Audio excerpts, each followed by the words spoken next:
வணக்கம், welcome to சுப்பூஸ் kitchen.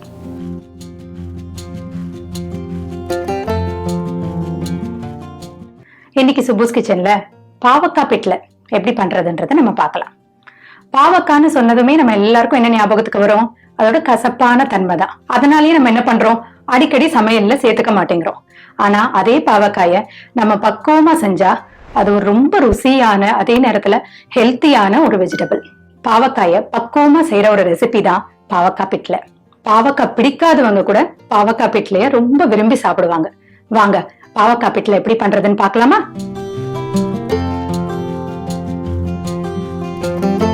பாவக்காய் பிட்லையில யூஸ்வலா கொண்டக்கடலை சேர்க்கிற வழக்கம் உண்டு. அதுக்கு முதல்ல ஒரு 1/4 கப் கொண்டக்கடலையை நல்லா சுத்தம் பண்ணி தண்ணியில ஒரு 8 மணி நேரம் ஊற வச்சிடுங்க. பொதுவா நாம ராத்திரி ஊற வச்சோம்னா காலையில யூஸ் பண்ண வசதியா இருக்கும்.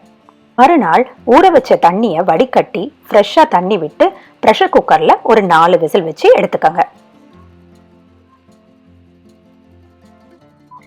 அதே போல ஒரு 2 கைப்பிடி துவரம் பருப்பை ஒரு பாத்திரத்துல நல்லா சுத்தம் பண்ணி எடுத்துக்கோங்க.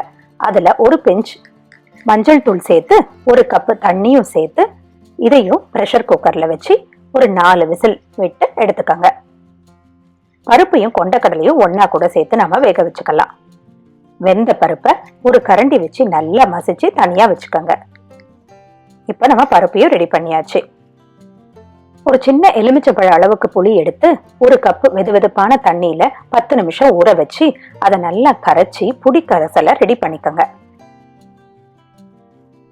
பிட்லைக்கு 2 பாவக்காயை எடுத்து நல்லா சுத்தம் பண்ணி கார்னர்ஸை ரிமூவ் பண்ணிட்டு மெல்லிசான ஸ்லைசஸா கட் பண்ணி எடுத்துக்கோங்க. சின்ன பாவக்காய்னா 3 பாவக்காய் கூட நம்ம எடுத்துக்கலாம். ஒவ்வொரு ஸ்லைஸுக்கும் நடுவுல இருக்கிற விதைய நம்ம ரிமூவ் பண்ணிடலாம். நெக்ஸ்ட் நாம பிட்லைக்கான மசாலாவை பண்ண போறோம். ஒரு வாணலில 1 ஸ்பூன் எண்ணெய் விடுங்க. எண்ணெய் சூடானதும் கடலைப்பருப்பு, உளுத்தம் பருப்பு, வெந்தயம், மிளகாய் வத்தல், மல்லி, மிளகு எல்லாம் சேர்த்து மீடியம் ஃப்ளேம்ல ஃப்ரை பண்ணணும். ஒரு 30 செகண்ட்ல மல்லி வாசனை நல்லா வரும். அதே மாதிரி பருப்பும் கொஞ்சம் கொஞ்சமா கலர் சேஞ்ச் ஆகும். பருப்பு ஒரு பொன்னிறமா வரும்போது நாம அடுப்பை அணைச்சிடலாம். ஃப்ரை பண்ண மசாலா ஐட்டம்ஸ் எல்லாத்தையும் ஒரு மிக்ஸி ஜார்ல எடுத்துக்கோங்க. அதே பேன்ல 1 ஸ்பூன் எண்ணெய் விட்டுக்கோங்க.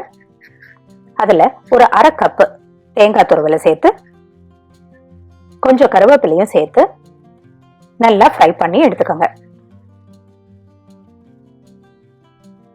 தேங்காய் நல்லா பொன்னிறமா வர வரைக்கும் லோ ஃப்ளேம்ல வச்சு நல்லா ஃப்ரை பண்ணிக்கோங்க. பொன்னிறமான தேங்காயும் மிக்ஸி ஜார்ல எடுத்துக்கோங்க. கொஞ்சம் ஆறுனதுக்கு அப்புறமா இந்த மசாலா ஐட்டம்ஸ் எல்லாத்தையும் மைய அரைச்சு எடுத்துக்கோங்க. நெக்ஸ்ட் பிட்ல பண்ண வேண்டியதுதான். வாணலில ஒரு 2 டேபிள் ஸ்பூன் சமையல் எண்ணெயை சூடு பண்ணிக்கோங்க.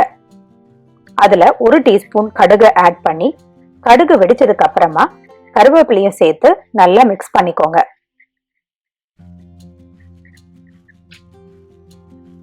இதுல கட் பண்ணி வச்சிருந்தோம் இல்லையா, அந்த பாவக்காயை சேர்த்து நல்லா 2 நிமிஷம் வதக்கிக்கோங்க. பாவக்காய் ஃப்ரைக்கு பண்ற மாதிரி நம்ம பொன்னிறமாவும் வதக்கிக்கலாம். இல்லனா ஒரு 1/2 கப்பு தண்ணி சேர்த்து இந்த பாவக்காயை 5 to 10 நிமிஷம் நல்லா வேக விடலாம். இப்போ பாவக்காய் வெந்துருச்சு. நாம எடுத்து வச்சிருக்க புளி கரைசலை சேர்க்கணும்.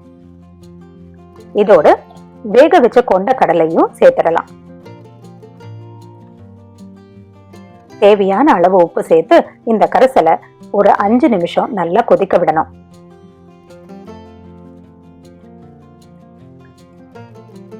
புளி கரைசல் கொதிச்சதுக்கு அப்புறமா நாம அரைச்சு வச்சிருக்க பிட்ல மசாலாவை சேர்த்து நல்லா மிக்ஸ் பண்ணுங்க.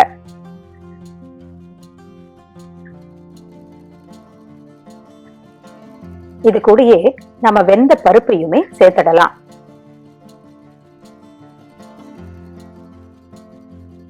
பிட்ல மசாலா, பருப்பு எல்லாம் சேர்த்து கொஞ்சம் திக்கான மிக்சரா தான் இருக்கும்.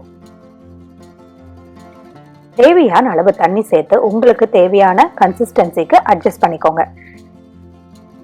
இந்த மிக்சர் ஒரு நல்ல கொதி வந்த உடனே நீங்க ஃப்ளேமை ஆஃப் பண்ணிடலாம்.